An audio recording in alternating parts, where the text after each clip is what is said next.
The opening moments of this game perfectly set the tone. This is a darker story, one where Batman is a known force to be reckoned with. This is going to be a fun one. Greetings gamers, my name is Rednolas and welcome to the first episode of The List. Today we will be doing a summary and analysis of a game that sits in my memory as one of my favorite games of all time, Batman Arkham Asylum. I came to play this game almost by accident. Back in 2009, I was firmly in the grasp of the Call of Duty franchise, World at War was reaching the end of its life cycle, and me being a Mountain Dew drinking, zombie pew-pewing fanboy, was anxiously awaiting Modern Warfare 2. The original, not the new one. My dad, also an avid gamer, came home with Arkham Asylum shortly after its August release. It wasn't a new COD, so I didn't think much of it. I was not ignorant of Batman. I had watched Batman Begins, The Dark Knight, and knew a decent amount from the animated Justice League and the comics I had around the house. The game just wasn't on my radar. This changed one weekend when I came downstairs for breakfast and caught him playing it before anyone else was awake. I sat and watched for a bit as I ate, and to my surprise, it looked really fun. An hour went by and I decided that I wanted to play it for myself. I bought it for my Xbox 360 and beat it that same weekend. I got through some of the challenge maps, found most of the Riddler trophies, and generally had a blast, but I was preoccupied with playing the 4th Zombies map, so it did not stay long. A few weeks later, I saw my dad still playing it, and then it happened. He got the final Riddler trophy, and that's when I knew I was going to have a problem. But we will get to completion stuff later. For now, let's start with the game's main story. It starts pretty straightforward. We drag Luke Skywalker into the titular asylum. Walking through the opening credits tells us a lot about the events leading up to the game. Joker was attempting to do some crime involving City Hall and the mayor, but was apprehended by Batman. The problems start, however, as we see prisoners from Blackgate being led away by guards. These men actively cheer at seeing the Joker, and the Clown Prince also directly says that he wants to be at the asylum tonight and has a party planned. This bothers Batman, who is rightfully a little concerned that Joker gave up on his attempt at the mayor without too much resistance. If this foreshadowing wasn't enough, we also get cuts back and forth to Harley Quinn watching us from the security cameras. This setup is a little on the nose, but you do get to slowly brood as the world's greatest detective, while taking in the setting and tone of the game. We also hear mentions of other supervillains at the asylum, like Crane, also known as Scarecrow, and Killer Croc, also known as this big dinosaur. I've got your scent, Batman. I will hunt you down. Once we exit through the rickety elevator, we get to see knockoff Gary Oldman for a few seconds talking about more of the night's events.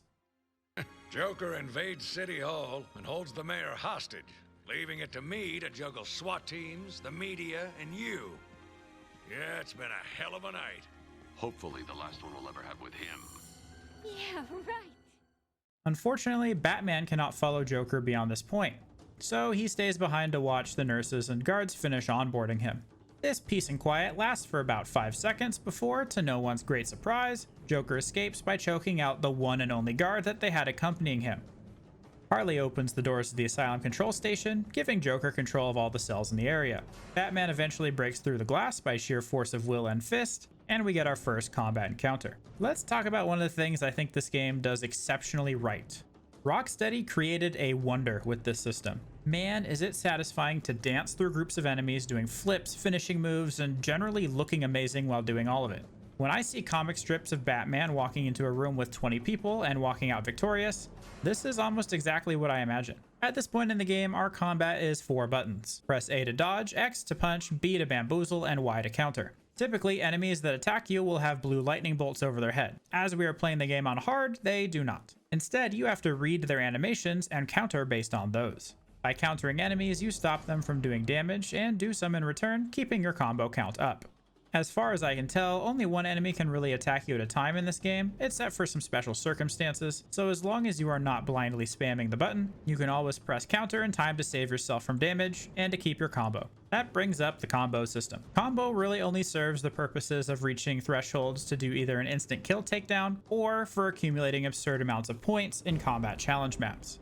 Each successful hit or counter adds a base 1 to the combo number. Attacks while you have the critical hit perk add 2, if you time them just enough to where you basically aren't spamming the button.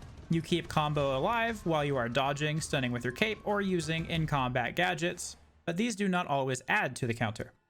Because only one enemy can attack you at any given time, it is easy to fall into a rhythm of attacking and keeping upwards of a dozen enemies stunned at once, which is a wonderful power fantasy for the Dark Knight. I've spent a while praising the system, so let's address some of the problems. The combat, while fun, is not particularly deep. I would say that in about 90% of the fights, you can get by exclusively attacking and countering if that's your jam. In fact, other than the instant kill combos on special enemies, this was my preferred way of doing combat after the first few hours of the game. Gadgets also don't find their way into combat as much as I would like. Sure, you can throw a batarang or shoot a claw, but most of the time it's more efficient just to dodge, stun, or to keep using your attacks.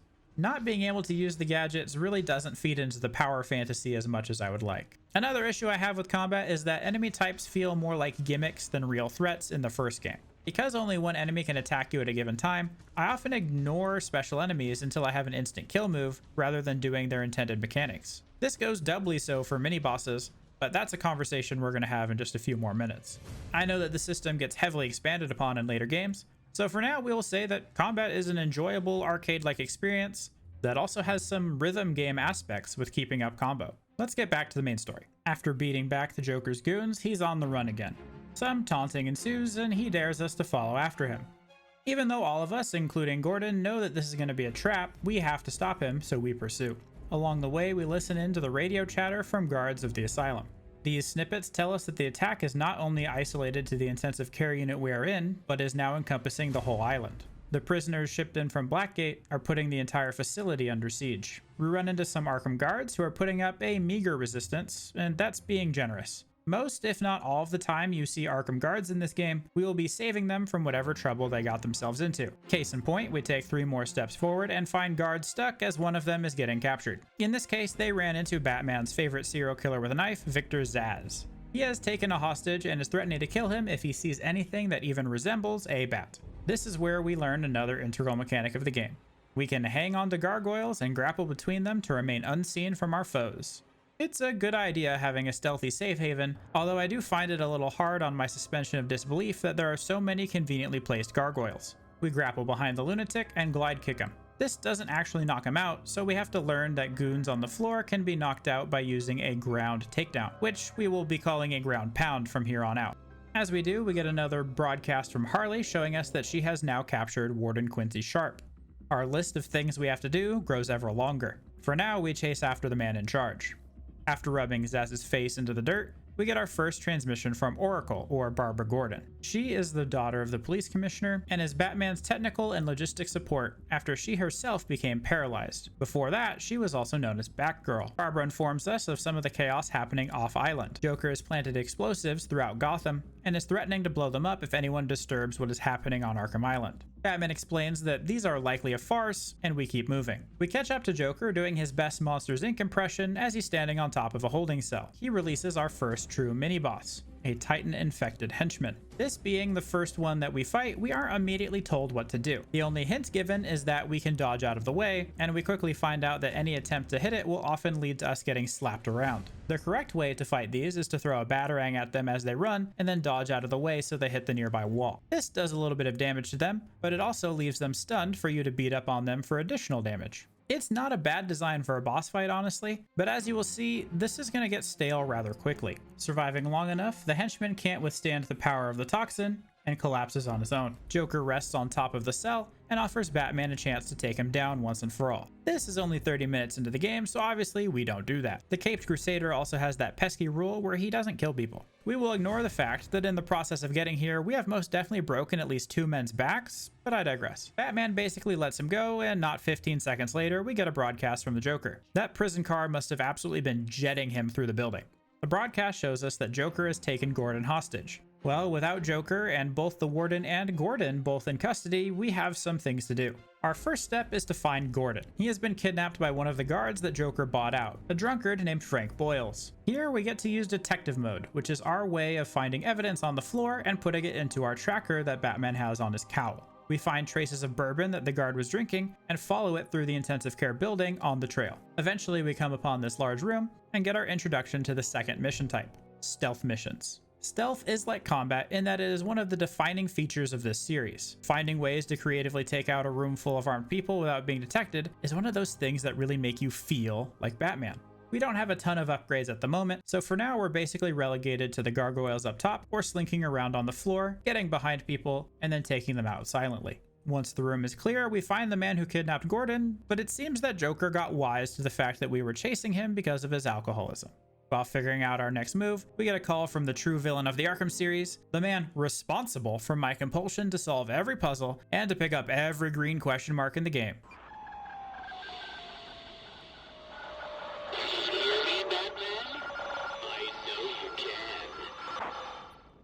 Yes, it is I, Edward Nigma, the Riddler, and more importantly, your intellectual superior. As the embodiment of evil himself, the Riddler informs us that he has left a series of puzzles and collectibles for us to find. 240 of them to be exact.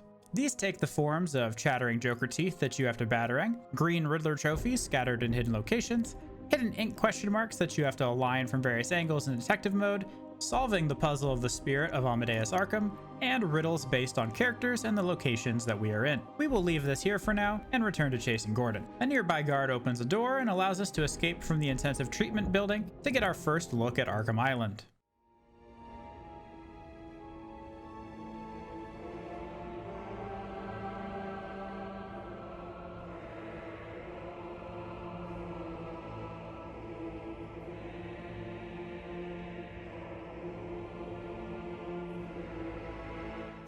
Guards nervously patrol the outside, but seem to have a small hold on at least this section, labeled Arkham East. We don't get to enjoy our stroll through the island as our car alarm starts going off. This draws our attention as we want to make sure Joker's people aren't stealing our ride. Barbara then uploads the full map of the island, showing us that there is going to be a lot of play space for us to get to.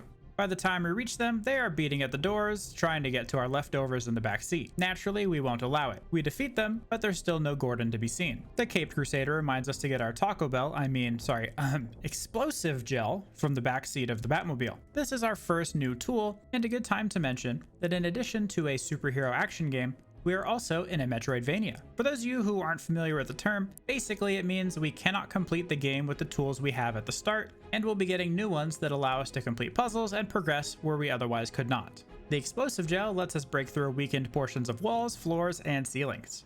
It also offers creative ways to stun enemies, or even knock them out if we hit them with the destructive material. We use detective mode to scan Gordon's pipe, following traces of his smoke. This trail leads us to another section of the island, and then to the medical building. Inside, Harley sits behind an electrically charged door that we cannot progress through. This forces us to exit and find an alternative access point in order to reach Gordon. Poking around outside a bit gets us inside through a destructible wall in the roof. When we enter the building, we are very quickly thrown into the conflict of Joker's goons versus the doctors of Arkham. Saving those in the first room reveals that there are more doctors spread all throughout the building under guard. Joker wants all of the doctors, but his primary target is Dr. Young. As we set off to find all of them, Joker gives us a hint that two more characters in the medical building are waiting for us. One that is expecting us, and one that is more surprising. Huh, not ominous at all, thanks Joker. As we make our way through the building, we see our favorite one-armed cop, Aaron Cash. He is stuck inside this room, the one beyond him covered in gas. In order to get Cash and the doctor inside out, we need to activate the ventilation system to take care of the gas. This has us parkouring around and using our batarang to hit the switch. Each of the other doctors have a similar side quest where we go to their section of the wing and then get them out.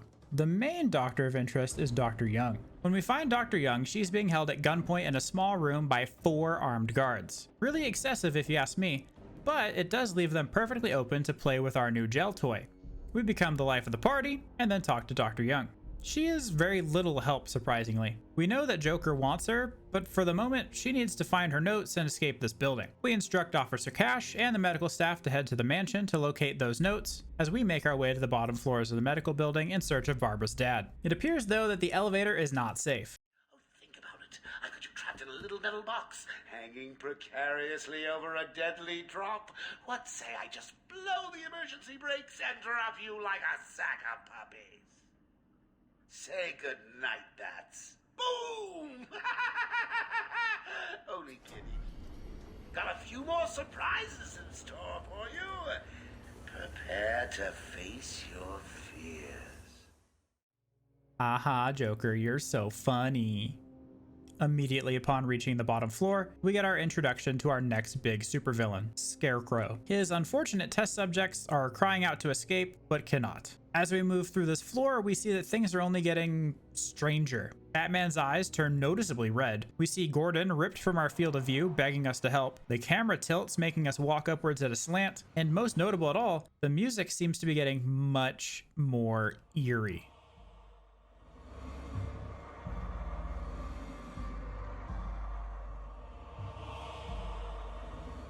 The unsettledness continues as we emerge from a vent, and finally we see Gordon, dead, alone in the hallway. Batman solemnly closes his friend's eyes and turns his sights on vengeance. We see a shadow flash in the hallway for a moment and give chase. The creepiness only gets worse. We try to contact Barbara, but communications are malfunctioning, bugs are crawling from every inch of the walls, and we approach the only door Dr. Crane could have escaped from. We open it, ready for a fight, and come face to face with nothing.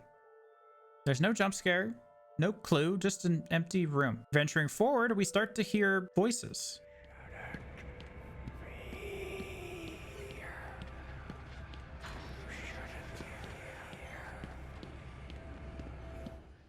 With the walls talking to us and nothing here to fight, we have no choice but to backtrack. Where there should be a hallway, we are met with the same room again. Except now, instead of being empty, there are 3 undulating body bags that look suspiciously like cocoons. With no other choice, we are drawn towards them. The first bag opens and reveals the animate corpse of Thomas Wayne. He chastises us for not standing up during the murder of Bruce Wayne's family. If the other stuff wasn't telling you this was a delusion, this definitely should. The second bag is his mother, who pleads for help. Well, with both of our parents accounted for, who could be in the third bag?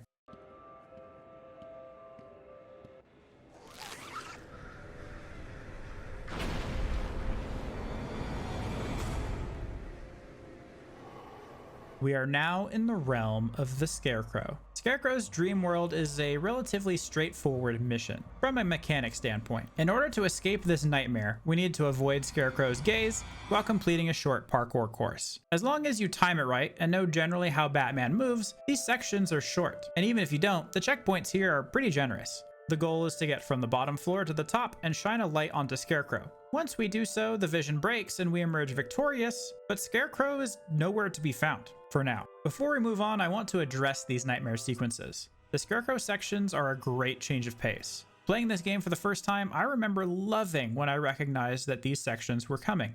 Longtime Batman fans will know Scarecrow's background. He is the supervillain responsible for serums that will make people see apparitions of what they fear most. He is a more psychological villain rather than a physical threat. Translating that concept into these dream sequences where we don't actually fight Scarecrow, but just adapt to overcome illusions, is a very interesting and fun way of approaching it. While they are fun gameplay segments, I will say they are not perfectly implemented. For the plot as a whole, they really only serve to extend the runtime it takes to get from point A to point B. While Crane is the first of the 2 villains Joker said would be waiting for us, it seems that Scarecrow is more of a forced side quest than a really main villain. By the time we do the other ones and get to the end, you'll see what I mean.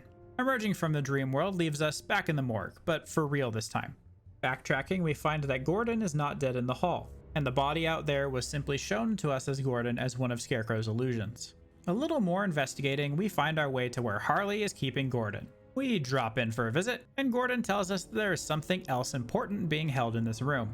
Upon investigation, Batman and Gordon find that the supervillain Bane is hanging out in the room with dozens of tubes connected to his emaciated body. He pleads for us to cut him down, and then admits that it was Dr. Young who did this to him. It appears she was taking his blood and using the toxin inside for experiments. Joker intervenes, re-injecting him with the venom that gives him his super strength and size. Batman orders Gordon away, and we engage the now hostile Bane. Here we reach our first full boss fight. Bane is an enhanced version of the Titan henchman Joker threw at us earlier, and defeating him pans out in mostly the same way. We throw a batarang at his head during his charge animation, letting us dodge out of the way and do a small bit of damage. This then gives us an opportunity to get extra damage on him by landing punches if we're close enough. Each time we get through a third of his health bar, punching him in this stunned state will disconnect some of the tubes, more permanently removing that health from the fight. If we take too long getting through each third of his health, he will walk off and do a healing animation recovering our damage. After a third of his health is gone, more of Joker's goons will jump down and join the fight. This is where things get a little bit more difficult. When a Titan class enemy is attacking, there's nothing preventing their attacks from lining up with normal henchmen, meaning this is one of the only times in the game where more than one enemy can attack us at once. More than once, I found myself trying to dodge out of the way and then getting hit by a henchman, or because I was mid-counter move, getting bowled over by Bane. After spending a few attempts trying to kill all the goons, I found that I took too much incidental damage. Eventually, I kinda just started ignoring them, focusing on Bane more than anything else, and just stunning him every chance I got. This ended up working, as soon as you stun Bane at the bottom of his 3rd health bar, any attack on him ends the fight, no matter how many extra enemies are left. After landing this final blow on Bane's tubes, the damage we have done to the infrastructure proves too great. We escape by grappling through a sewer grate, letting us out onto the island proper. Here, Batman thumbs something on his wrist and sends a signal out. This is important, we'll get back to that in a second. Gordon also appears, no idea how he grappled out of there, and then, surprise! Bane comes at us again, leading to the hidden 2nd phase with updated mechanics and... oh, never mind. Batman knew this would happen and summoned the Batmobile to run Bane from this exact position into the water. I have a few problems with this. First of all, there was no explanation for Batman's actions, he just knew Bane was going to spring out at them again. Now, I can appreciate that this is a Batman that has been fighting these criminals for years, and he probably knows their strengths and strategies and their limits. That's fine. But I, as the player, at least want to be the one that beats the boss. A simple voice line saying, "Oh, I bet Bane will come back," or a button prompt, that would be it. I know why they made the choice they made. I know comic book Batman would press the button and a few frames later the Batmobile would be shown hitting Bane. It's a small gripe, but it isn't the only time we'll see something like this either. Overall though, the Bane fight is fine. It's a rehash of something we've already done, with a few added variables. After throwing our Lambo at Bane, we send Gordon off the island where he can finally be safe. Batman then calls Barbara and has her start finding everything she can about Dr. Young and her research, while we head to the on-site Batcave. That is where we will come up with our next move. I think it's a cool bit of foresight for Batman to have a contingency Batcave on Arkham Island, given that this is going to be the home for supercriminals. Having a place with all your stuff is a pretty good idea. After a short 2-hour walk where I most definitely did not scour the island for Riddler trophies, we finally make it to the Batcave entrance. In order to reach it, we need to soar over the edge of a cliff and down into the base. I will admit, Batman definitely has style. Barbara tells us that Dr. Young has in fact been up to some shady things, getting a ton of funding from a mysterious man. Huh, wonder who that could be. Here we get our objective to go and find Dr. Young in the mansion, to get to the bottom of these experiments before an army of super soldiers starts assaulting Gotham. Here we also get our next tool, the Batclaw. The Batclaw is our way of opening out of reach vents, in addition to some niche uses in combat and stealth missions. It's honestly a super fun tool and becomes even more useful when we get the upgrade for it later in the game. Some traversing of the sewers later gets us more information from Barbara, where we learn Young's funding is in fact coming from Joker, masquerading as someone named Mr. White. Anyway, we will need to stop whatever he is doing before it gets out of hand. Or, well, more out of hand than it already is. Entering the mansion we sent the doctors to earlier shows us that it is already under Joker control, and once again, Dr. Young is nowhere to be found. Her notes, though, are of particular interest to Joker, which means they are now of particular interest to us. Scouring the mansion leads us to where Officer Cash is being held by armed guards. After saving him, he tells us more of what we already know.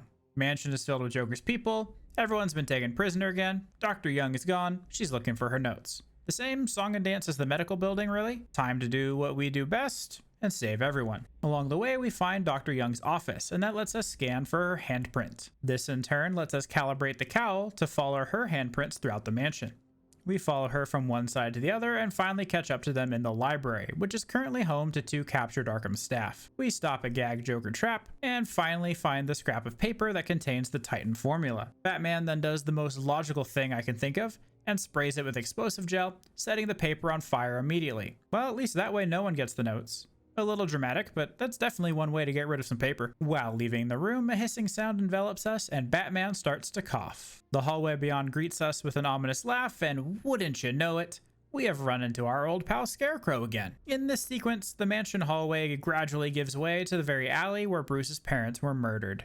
As someone who has watched and read a fair bit of Batman since this game first released, I'm sort of jaded to revisiting this moment, but if this was your first exposure to Batman, I can see this being a good way to do it. My personal favorite part of this was the crime alley sign stapled to a cubicle wall. It's a cinematically fun scene, but does end up feeling like a long time walking down a hallway while audio clips just play in the background. At some point in our trek, we also turn into young Bruce Wayne. We then crouch next to our mother and father as we are outlined by the bat signal, with probably one of the coolest images in the whole game.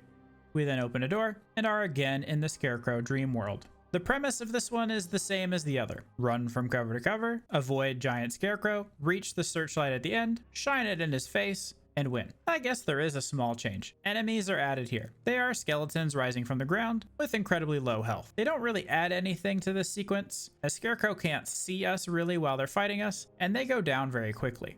I also don't really count them as new enemies, as they're basically just goons with a different skin. Once we laser Scarecrow into submission, our hallucination stops. Once we get out of our trip, we find that we are in the bell tower of the mansion, very far away from where we started our journey. Batman must have been on one heck of a trip. Even Joker is confused about our whereabouts. With no other way down, we clip the wire of the bell, and it drops to allow us to continue our search for the good doctor. Annoyingly though, she has managed to get herself tangled up with Zsasz and is once again in need of our help. We rescue her from the psychopath and finally get to have a chat about her misdeeds. She expresses deep regret and says that even with the formula destroyed, Joker still has enough Titan toxin hidden away to create a lot of soldiers. Unfortunately though, it appears Joker has already been here, and while Dr. Young opens a wall safe, an explosive goes off, killing her and any chance we might have had of her helping us. Batman comes to just in time to see Harley dragging away Warden Quincy Sharp and setting goons on us. They slow us down just enough for Harley to escape, and after throwing them around, we set up a crime scene. Here we can scan the top of Quincy's cane and start looking for him with our cowl so we can get access codes to the rest of the island. This chase leads us into another new building, the penitentiary. While tracking Sharp through the building, we run into another supervillain, Poison Ivy. She begs us to release her from her cell, and we nope out to continue tracking Sharp. Man, there's no way this will have negative repercussions in the future, right? We catch up with Quincy just in time to see a security feed of Harley releasing Ivy. Oh no, who could have predicted this? In addition, Harley releases all of the enemies in this section of the penitentiary. Sharp gives us half of the cipher to all of the locked consoles in Arkham, and we unlock Batman's new gadget, a PS Vita capable of hacking into locked computers from a short distance away, called the Cryptographic Sequencer. This PDA has a simple minigame that involves moving two sticks around to find the sweet spot and the password. It sounds much more fun than it is. It's very underwhelming, but we get it, and that means we can get more Riddler trophies, so it's fine by me. We promptly use this gadget to let ourselves out of the locked room and be on our way to chase after Harley, before finally cornering her in a large area. Once all of her goons are out of commission, she tries to fight us herself. She uses gymnastics floor routine. It's not very effective. Harley gets locked up in one of the nearby cages, and that's another supervillain down. We steal her handprints, and she lets slip that Joker has a lab in the botanical gardens. Guess that's where we're going next. Entering the gardens, we are met with much the same as every other area we've been to. There's a few stealth missions in the open areas, combats in the small ones, and we save some people in different rooms. Eventually, we reach a divide where we see our true quarry, Joker, going for a stroll in the garden. He barely pays us any mind and continues on his way, telling us that we will never catch him and destroying the most direct route. That means we need to find another way across. Some slinking through the sewers underneath and saving some civilians from bird cages later, we finally catch up to Joker in his secret lab. This is it.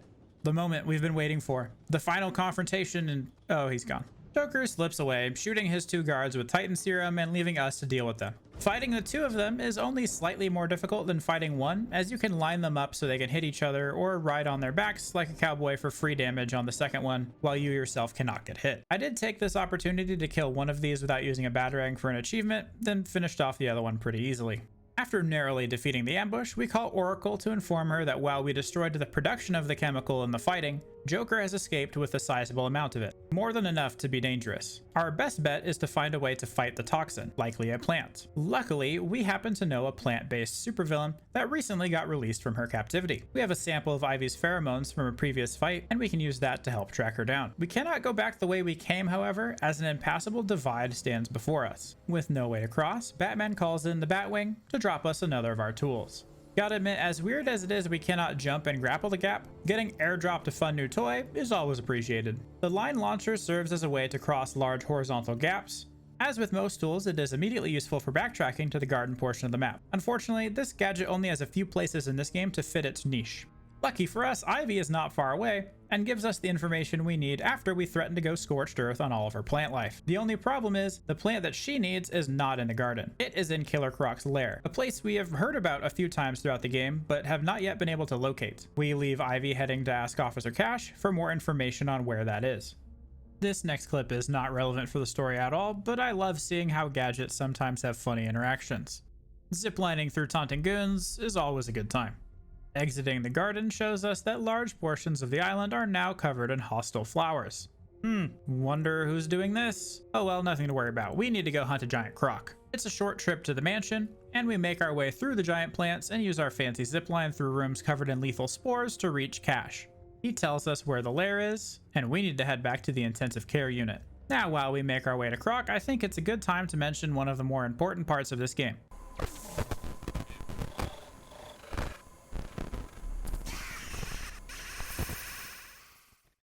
Don't worry, your computer didn't explode. That was intended. It got me while I was playing too. I thought my computer imploded for a second. This is the introduction to our final Scarecrow section. It reprises the first cutscene of the game, but this time showing us as Joker taking Batman in for incarceration. There are a lot of minute details here that make this a really fun homage to the opening of the game. This part of the sequence ends as Joker shoots us, and we are told with the death rattle to try and use the middle stick to move our character. For those of you who are not versed in Xbox controllers, there are no middle sticks. It's a meta joke that the game is playing on us. Very well done. While the cutscene was a fun reprisal, the Scarecrow boss fight isn't that much different. While we are not doing a parkour course this time, we are in a boss arena. Unfortunately, there's nothing new in this boss fight. Enemies spawn in waves and we have to defeat them. Each time we do, we get to activate another one of the lights pointed at Crane. Once we get through all 3 lights, the hallucination is over and we emerge victorious. Emerging from the dream, Crane, now in the flesh, is running from us.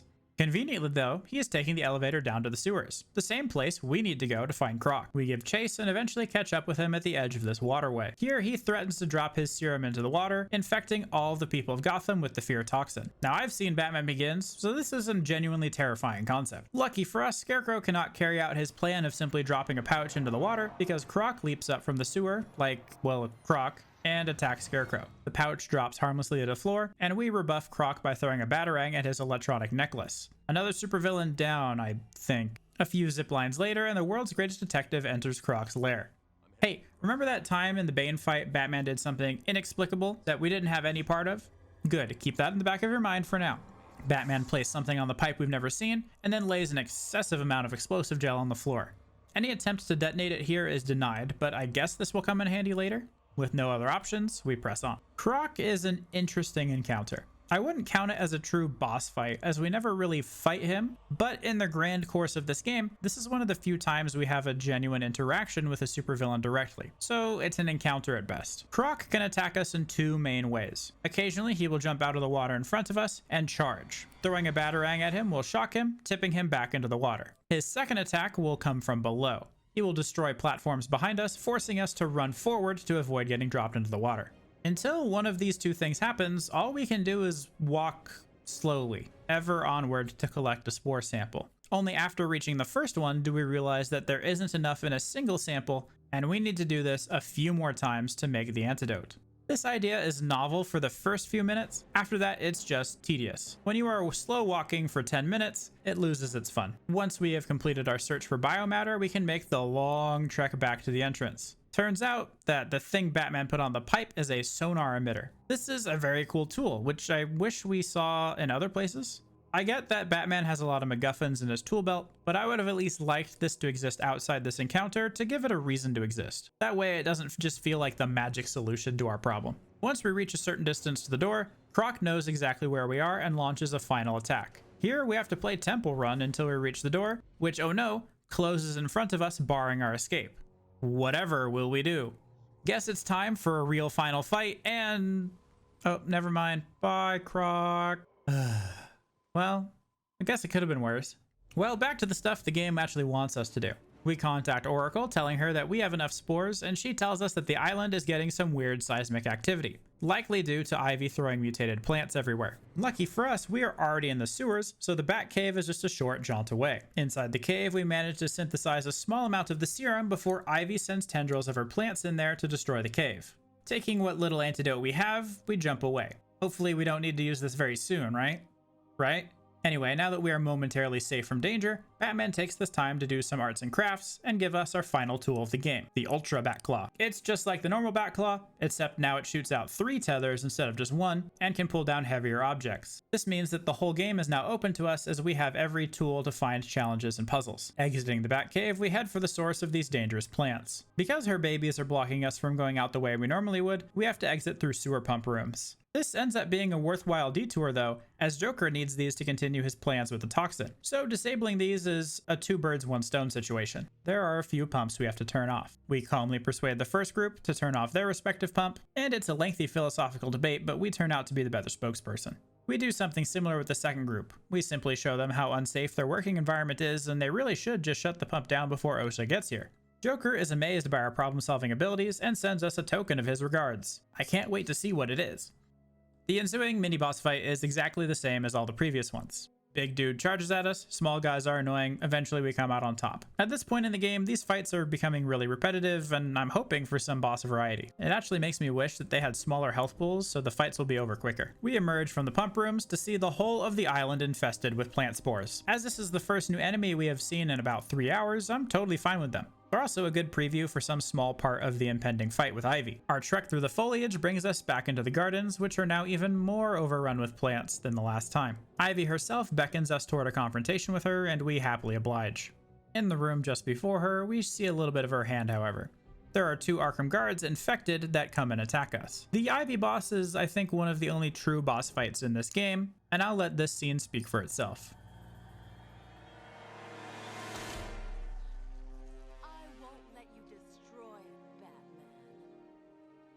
Told you to go to your cell. I was a fool. I thought the plants were in pain. Now I realize they were evolving, growing stronger.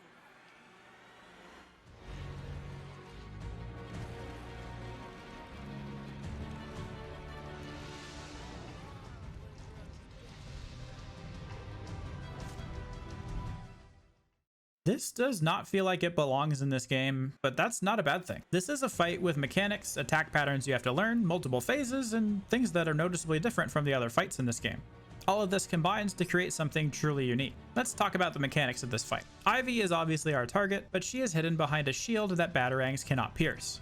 Her first attack is going to be a widespread strike that hits along the ground and throws up vines in a cone. It's pretty easily avoidable, but if you do get caught in it, it will do a large portion of your health as damage unless you spam the button to escape. She will also occasionally summon pheromone-intoxicated goons to fight for her. Throwing these out of the arena is the fastest way to get rid of them, and they add some tension to the fight as you have to manage them and the vines at the same time.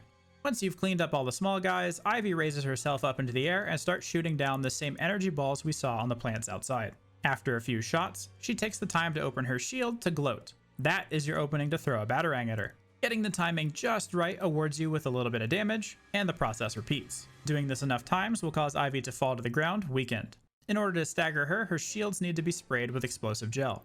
This then starts phase 2, which is much the same as the first, with a few different timings in the attacks, but once we sprayed the gel the second time, the fight finishes. That's the quick version. In practice, this fight is a little bit harder, and took me a few tries before I had the tempo down, especially because this is the only fight of this type that's in this game. I enjoy fights with mechanics you have to learn. You can see by the end how much you have progressed, and how much better you got at the fight. I suppose that might be the MMO gamer in me, but I think this is the most fun boss fight in this game. I wish there were more things like this. The Bane fight could easily have been expanded, and as you'll see by the final boss, which comes up in just a minute, the Ivy fight really is the height of mechanics for this game. Beating Ivy lets us recover the antidote, and we escape the collapsing botanical garden just in time for the fireworks. Literally, looking in the sky shows us smiley faces and pretty colors, and arrows pointing us in the direction we need to go. Joker hums the Batman fanfare, and then explains that we need to go meet him for a party. He has reached the final stage of his plan and is now ready for us to come and visit. Out front the building that Joker is in, a guard waves us in, saying that we are the guest of honor. Opening the ornate door shows us a lot of men in party hats, and they're clapping us along. They don't attack us on sight, but there is an achievement for wiping out everyone in the room, so... Please, on the ground! You hit me like an old man!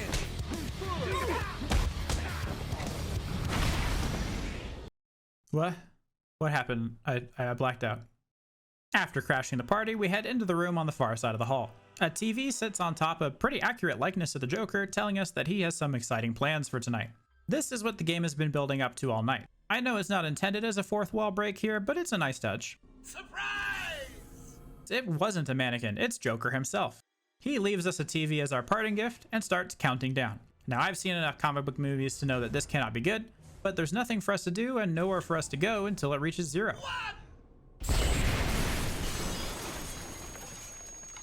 Joker blows up our recently gifted TV, which is really inconsiderate if you ask me. I was looking forward to installing it in the Batcave because Ivy broke our flat screen with her plants. Following through the crack in the window leads us to Joker's throne room, and one of the coolest scenes in the whole game.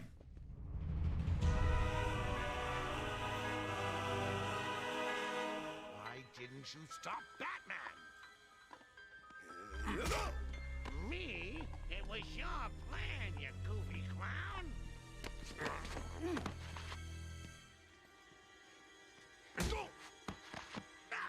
I'm sending you back to the ventriloquist where you belong.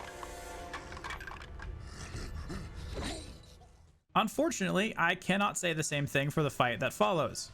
Joker sits on his high chair, cackling as we fight 2 more of his Titan minions and a slew of normal guys. These are the same enemies that we have been fighting and beating all game. Nothing new, no innovation, barely a reskin of some of the other ones. This doesn't feel like the super climactic thing that I wanted. I'll spare you the fight and just skip to the next part. Joker congratulates us for beating up his people and reveals the ace up his sleeve, Gordon. It appears Gordon never made it off the island. Joker scooped him up. Joker moves to shoot Gordon, and we get what is to me one of the most comical line deliveries in this game. Batman! Being the selfless hero that we are, Batman sacrifices himself, taking the toxin into his own body instead of letting Gordon get it. Batman resists the poison by sheer force of will, but he is struggling. Joker claims that we have ruined his plans and finally turns the poison on himself. We get this final little stinger, and then it cuts to black. Jack Ryder, the reporter, broadcasts from his helicopter covering the Arkham crisis. It appears Joker has sent to him that his plans would be manifest right now. Ryder zooms in on the now giant clown as he emerges from the ruins of Arkham, throwing Batman around like a rag doll. Joker urges us to embrace the Titan and fight him. We instead inject ourselves with the cure and prepare to fight Joker. This fight is okay? Joker is impervious to our attacks, and instead of using this as a way to get us to think creatively and use the environment, all we can do is run around and dodge until he jumps up on the side. Once he does that, he throws explosive Joker teeth at us and sends goons to attack us. Again, the same goons we have been absolutely dumpstering all game long, to the point where they're hardly an annoyance to us. Coming right on the back of the Ivy fight, this one feels a little bit disappointing. We beat the goons, dodge Joker's explosives, and then we can use the Backlog to drag the clown down to us. His massive claws get stuck in the wood of the arena, and we have a few seconds to punch him. Doing so takes away a full third of his health bar, and this is the process we must do 2 more times. Joker will attack, we dodge around the arena, he jumps on top, sends some enemies at us, defeat the enemies, drag him back down. That's it, that's the fight. There are some small mechanics here, the Joker teeth are fun, but I was hoping for a lot more. Atmospherically, don't get me wrong, this fight is fun. Seeing the hand-painted clown on the wood, having Joker be more than his usual spindly self, his behavior is admittedly hilarious. He's posing on the balcony like it's Muscle Beach. The things surrounding the fight are really cool, but the fight itself is a little bit of a letdown. Anyway, we do this song and dance 3 times total, and then...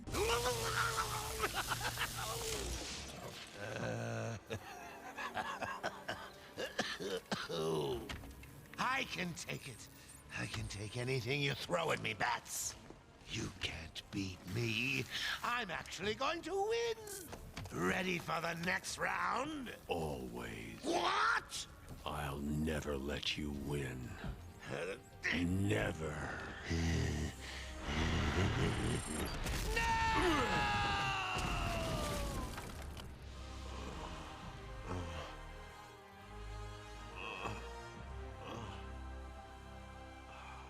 Alright, complaints about the fight aside, I will concede that cinematically the end of this game is a tribute to how cool Batman can be.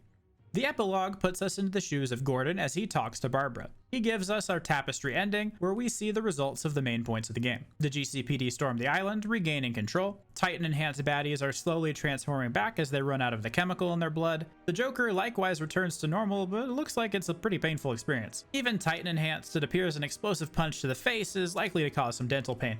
Gordon asks Batman to get some rest, but we overhear some radio chatter. The final scene ends with Batman jetting off screen to stop Two-Face from robbing a bank, because after all, the work is never truly done for the Dark Knight. We get credits, and at the very end of them, a Marvel-style post-credit scene that shows us Scarecrow is very much alive.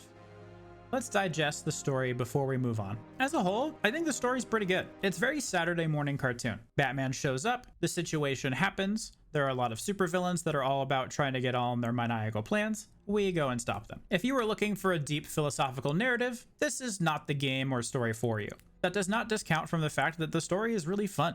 Seeing Titan affect other people than Bane is really interesting, and Joker having the plan of this whole madhouse thing was really entertaining to see unfold. Some of the strong parts of the narrative are obviously anything involving the Joker and his interactions with Batman. Mark Hamill absolutely crushes it in this role. The Clown Prince of Crime, there's a reason why he is the person that we see with Batman most often. The treatment of Titan is very interesting. I think it's a fun concept to see what would happen if we had multiple Banes assaulting Gotham. The narrative is pretty succinct. The game took about 8 hours on my story playthrough, and that's with some minor distractions here and there. The game carries its semi-serious tone throughout, which really does help. The narrative does a good job of bringing us from set piece to set piece, and the fact that the world changes as we go through is always super fun to see. There are some weaknesses to the narrative though. I would have liked some explanation as to why Joker has Gordon again, because we did send him off the island, and I feel like that's kind of a loose plot hole that I would at least want shored up. In addition, we have talked about Batman doing things that are outside of our control, like in the Bane or Croc fights. This is something that I wish could be addressed, as even just some minute changes letting us do a quick time event or letting us press the buttons, that would be perfect. Overall, narrative is solid, the story is super fun, I enjoyed my time playing it. There's no super deep plot twists, nothing super complex, it's just a fun Saturday morning cartoon story. The end. But the true enemy of Arkham is still out there. We must stop him, for he is... Yes, it is I, Edward Nigma, the Riddler, and more importantly, your intellectual superior. The true villain of Arkham never shows his face on screen for the entirety of the first game. All the way from when we first gain control of our character, we have seen his signs. Riddles appear in the cowl, mysterious green trophies in the corners of our vision.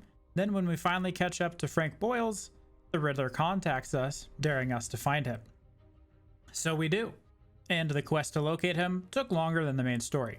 240 Riddler puzzles and trophies take a long time, especially if you are like me, and once you get into an area, no matter how small, you scour it, making sure to leave no stone unturned in your quest for trophies. Asylum has a very heavy Metroidvania style of play in this respect. Backtracking through older areas with new gadgets and knowledge will reveal trophies that you have walked past half a dozen times and not even realized it. It's a very satisfying feeling, clearing area after area. This game's collectibles are not entirely difficult. Very few of them require mechanical skill or precise timing. This challenge is that of patience and time. Each area has a map that reveals the rough location of each puzzle.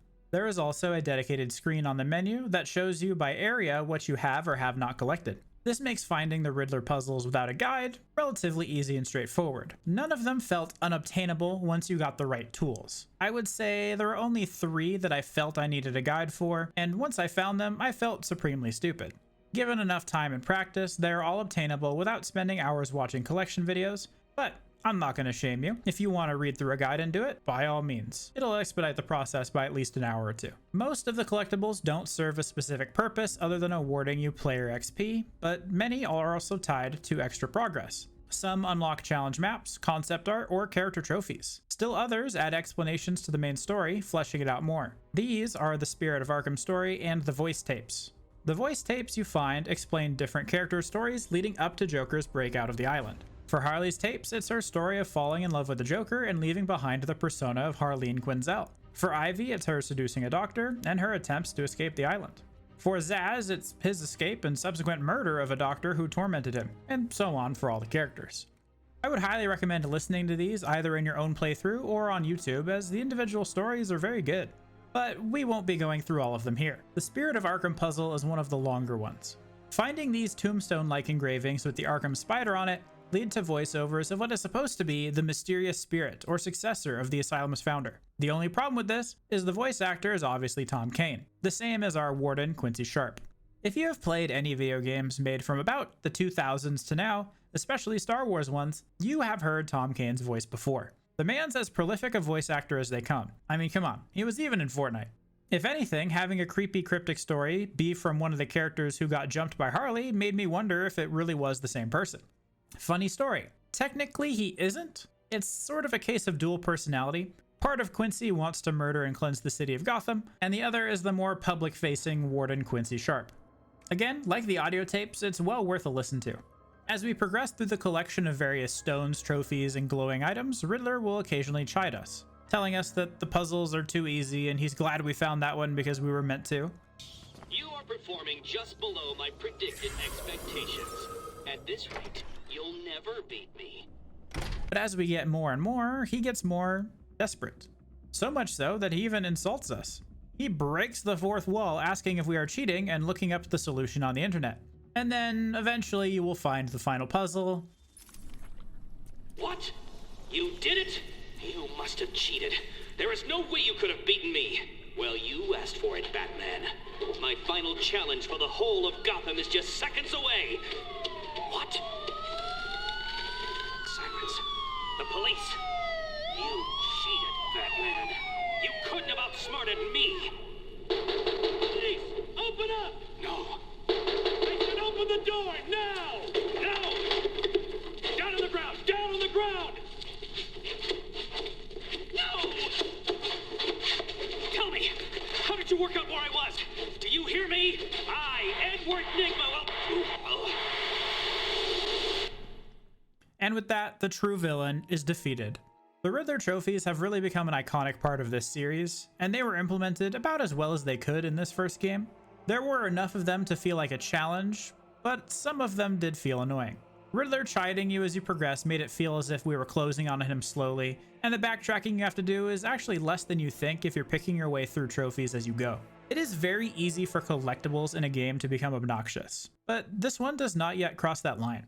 As for how long it took to get them all, I would say that I spent approximately 45% of my time playing the game with Riddler trophies. 10% I spent on challenge mode, and the rest of it would be the story. That makes these the bulk of the time I spent, and honestly, it felt worth it. 240 collectibles later, we are well on our way to the 100% Perfect Night achievement.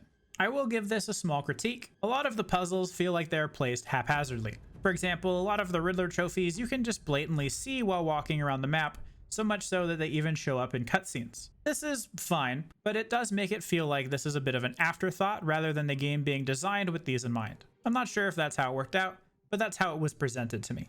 Next up, challenge maps.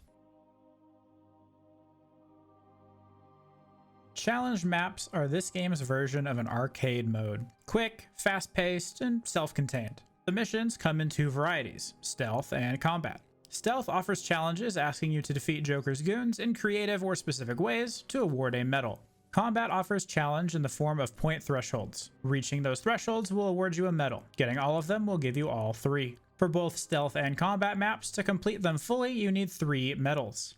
Unlocking the maps themselves are tied to story and Riddler trophy progression, so I think it's best to do them after the other things in the game to ensure you have all the maps. Stealth missions are fun. They promote you to use gadgets in ways you might not have been forced to do during the story, and at their core, they are replaying stealth missions from the story with extra steps, and in some cases, extra difficulty. Figuring out in what order to do the 3 challenges presented, and how the enemies are going to be affected by your actions, lets you feel like a detective figuring out a puzzle. They do get significantly harder as they go, so much so that the last couple challenges are almost impossible without a whole lot of guess and checking because of how narrow the conditions and timings are. One of Batman's strengths as a character is in his ingenuity. He is one of the smartest humans alive and widely considered one of the most dangerous beings in the universe, even though he's just a man. A man with a contingency plan for the entire Justice League and all of his villains. Getting to creatively use his tools really lends to that notion. It feeds the power fantasy. Arkham Batman seems to exist in a vacuum from most other heroes at the moment, but even in that vacuum, we can see how powerful he is. The stealth missions are more than worth doing, and there aren't too many of them. Completing them is essential for the coveted 100%, and they are 1000% worth doing. Combat challenges are self-contained 4-round fights. Each round increases enemy quantity or quality, and sometimes both. For the most part, they are virtually all the same, barring aesthetics of the arena and time limits. Points go up with each successful strike and counter, accumulating in a total on the screen. Different moves award more or less points depending on the difficulty, and the higher your combo number, the more the points multiply together. Doing an entire round in one combo gives you extra points, as does doing damageless rounds. Going damageless for an entire 4-round fight rewards an absurd amount of points. None of these maps took more than 10 minutes except for one, and that was because the required number of points just jumped high and I needed to spend more time building up points. My original strategy with combat in Arkham was to do takedowns and throw gadgets to get variation bonuses for doing unique moves. This is where I learned it is far more worth it to go for super long combos than anything else. Even if you don't flawless combo or flawless damage, you can actually farm points in the middle rounds by only attacking and dodging, and the multiplicative nature of the points means that even if you don't have these, you can still get those high point totals. While it is still fun to use all of your moves, and there is an achievement tied to using every move at your disposal, or simply powering through medals, combo over style every time. Of the two of these, I far prefer the stealth missions. They value creativity, combat missions value moving from enemy to enemy with fluidity. The only problem in combat is that there's basically 2 or 3 buttons that I have to press most of the time, and that's all. Because the combat is so smooth though, it is still fun to do. I do feel like they could have had challenges such as defeat the knife goon with a special finisher, or throw 3 people out of the arena just to keep it fresh. In order to get all of the achievements in the game, you must collect all of the medals for every single challenge. Again, all of them are worth doing, I just wish there were more. I know we've touched a lot on achievements in this game, so let's actually break them down.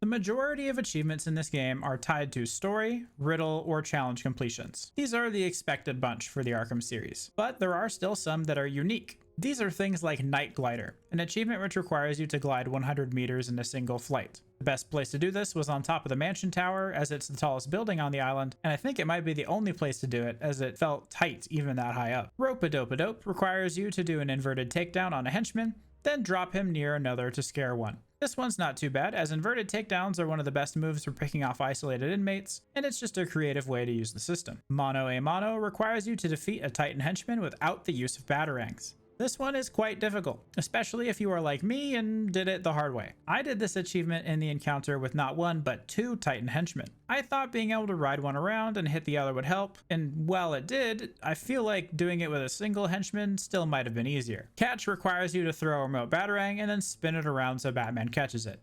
Pretty simple stuff. Freak Show Rodeo requires you to ride a Titan henchman and knock down 5 people. This one I got on accident just playing the game, but it was still fun to see pop up. In addition to some of those fun achievements, there are also merit-based achievements, ones that reward skill or creative play. Free Flow Perfection requires you to use all of Batman moves in a single unbroken combo. This includes all unlockable special takedowns, as well as the Batarang and the Backlog. This took some practice, but it isn't too bad. The biggest thing that helped me was writing out all of the moves and then trying to complete it like a checklist. Finally, Invisible Predator requires you to complete a stealth challenge map using only silent takedowns. These are the primary method for completing stealth anyway, so as long as you make the extra effort to put the gadgets away and take some more time planning your attacks, this one isn't too bad. With the exception of Free Flow Perfection, none of these are insanely difficult, but they do start to add up. Invisible Predator and Free Flow are probably the 2 hardest achievements in the game, but again, if we're going for the perfect night 100%, you need to plan on doing these things at some point. In terms of general achievement difficulty, I would say this game is pretty low. Most of the things that are difficult are tied to completing certain challenge maps or completing challenge maps in a certain way. All of the other stuff just comes down to doing the story, playing the game on hard, doing collectibles, making sure that you get all the side content done. For achievement difficulty scale, I'll give it a 5 out of 10. It's pretty much in the middle for me. Now that we've addressed achievements, let's talk about some other facets of the game, starting with graphics and sound. This game looks good for 2009. This is the same year as Assassin's Creed 2, Dragon Age Origins, and Halo ODST, so I would say video game graphics were generally on the upswing in this era, and this one still delivered. The cutscenes are beautiful, and the graphics in the engine are still buttery smooth. Currently, I'm playing this on a PC, so being able to run it in full HD glory helps a lot. Another reason I think this game holds up is that they were not going for photorealism. It has a good art style, and that's part comic book, part reality based. For example, I doubt a creature like the Titan Henchman could exist in our reality, but in this world, it fits right in. Likewise, the style lends itself to drama with dark colors of Batman and the stark purples and greens of the Joker. This game holds up years later. It doesn't feel dated, and I think that's one of the reasons why this game is so easy to come back and play. It doesn't stride the uncanny valley too hard, and it does its own artistic vision. I will say, color does feel a little washed out in the game. I know Batman is primarily a dark comic, but a lot of the hallways and rooms feel like a mishmash of beiges and browns. I feel like just a little bit more color could have gone a long way. In all, the graphical fidelity of this game is a testament to how to make a game that can withstand more than a decade of modern games and entire generations of consoles and still look great. Almost as important, if not more, than graphics is the sound. Sound in this game is very well done. The whole Arkham series score is done by Nick Arundel, except for Arkham Origins, with other composers depending on the game. In this installment, he worked with Ron Fish. Their score, which has been permeating the entire video, really shows how dark and gritty they wanted this game to feel. They do great sequences of intense action, and knowing that this game came out after The Dark Knight, and people were coming off of the Hans Zimmer scores, that was big shoes to fill. I think they did a good job. The music lends a great atmosphere to this game. In addition to music, this game is carried by its beautiful voice performances. Can we take a moment to appreciate Mark Hamill's voice acting for the Joker? A perfect voice work for this insane character. Younger me had absolutely no idea that I was listening to Luke Skywalker play one of the greatest villains in pop culture. He walks a fine line between insane, horrific, and cunning. Hamill voice acted the Crown Prince of Crime himself in the animated series, and so they brought him on for the Arkham series, and it just feels like a natural progression of the more childlike series versus the darker games. The other voice actors in this game also deserve their credit, and I could go on for a long time on the importance of voice, but there is one that absolutely deserves the most praise, the most recognition, and unfortunately the most mourning. Kevin Conroy, who played Batman, was a large part of my childhood. Watching the animated series on Saturday mornings was something I did without much of a thought. When I got older, my friends would come over and I would show them the Justice League Invasion movie and a bunch of the other animated Justice Leagues. Then playing through Arkham with my father, and again, I still had Kevin Conroy. In my brain, Kevin Conroy is the voice of Batman. There have been many voices and actors for The Dark Knight, many good ones, and Conroy's voice is what I think The Dark Knight should be. It is gruff, dark, but capable of complex emotion while still having that slight hint of a snark. Unfortunately, Kevin Conroy passed in September of 2022, meaning that his last voicing of the Batman is in the Suicide Squad game. Really wish we had more time with him to voice the character. Rest in peace, Kevin. I speak for many fans, I think, when I say that you will be sorely missed, and thank you for all you've done for this character. Moving ahead, let's talk about some other facets of this game.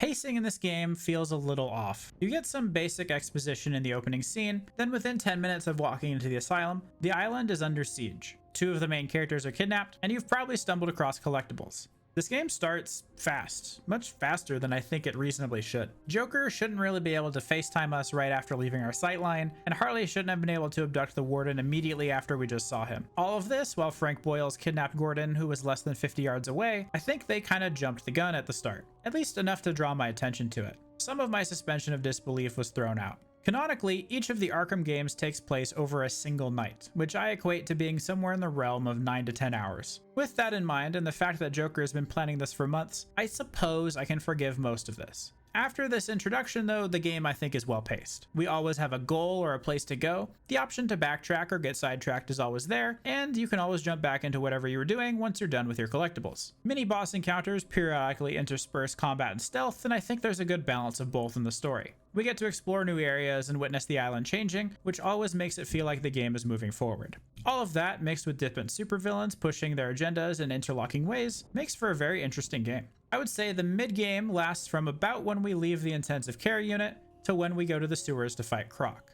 That mid-game is well paced, a great variety of detective, exploration, new tools to solve puzzles, and the great story of Batman trying to stop the madness of the island. Cinematically, I think the ending is amazing. Gameplay-wise though, well, there's the Ivy fight, but the Croc fight and the Joker fight aren't my favorite in the series. The use of the Sonic Batarang and unique stealth features of this encounter do make it interesting, but I still wish we had more to do with it. Ivy, in my opinion, is the pinnacle of boss fights in this game. We have a limited boss arena, attacks to dodge. It really does feel like a true boss fight. Dying during the fight was always because I missed something, not that it was the game's fault. That's something that makes a good fight, when dying isn't something that's annoying. Even with the last boss not being my favorite, I still think it fit with the cinematic feeling that the game wanted to go for. This game goes for atmosphere over gameplay in my opinion, and if that is its goal, I think it succeeds. Overall, I think the game is great from start to finish. Despite the quick opening and boss fight issues, it melds the ideas of being the invisible predator, a ruthless combatant, and the world's greatest detective really well. It sets a massively high bar for the other games of the series going forward.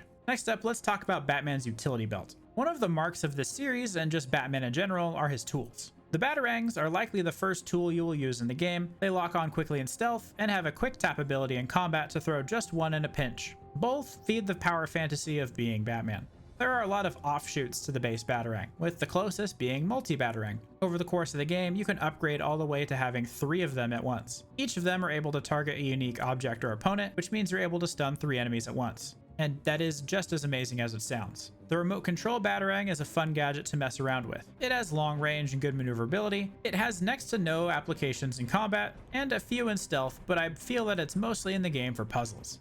The Sonic Batarang is a gadget you buy as an upgrade. It has 2 functions. Throwing it at the environment will distract a single enemy with a shrill sound. This is useful for isolating enemies in stealth for a quick takedown. It has a decent cooldown in between each use though, so you can't spam it. If you throw the gadget directly at an enemy or detonate it when an enemy is close, it will completely knock out one combatant.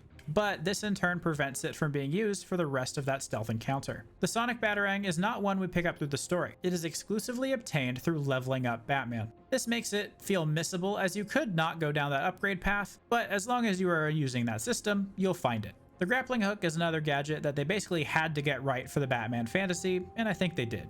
It snaps to targets even though it's not in your direct line of sight, meaning that if you know a gargoyle is above you, you can aim Batman that way and grapple upward to safely very quickly. The grappling hook really helps you get around, and the ability to traverse the world with it really opens up options for the game. The explosive gel is fun, but it feels a little underwhelming. Without spoiling too much, I will say that it does get increased usefulness and utility in future games. But in this game, it does have a lot of uses inside stealth for its ability to knock out enemies with destructibles. Overall, it's a fun gadget, but I feel like it could be much more. The cryptographic sequencer, or PS Vita, is interesting. It just doesn't have the uses in stealth or combat that I think a gadget should have. Its sole existence in this game is relegated to unlocking doors. I guess that's alright. Batman would have a high-tech device for such a purpose. The little minigame it uses is actually kind of boring. You spin the thumbsticks to find the sweet spot that has the correct frequency for the device you're trying to crack, and that's it. The line launcher is a zipline, and ziplines are fun. Again, without spoiling too much, this gadget gets even more added to it in later iterations of the game,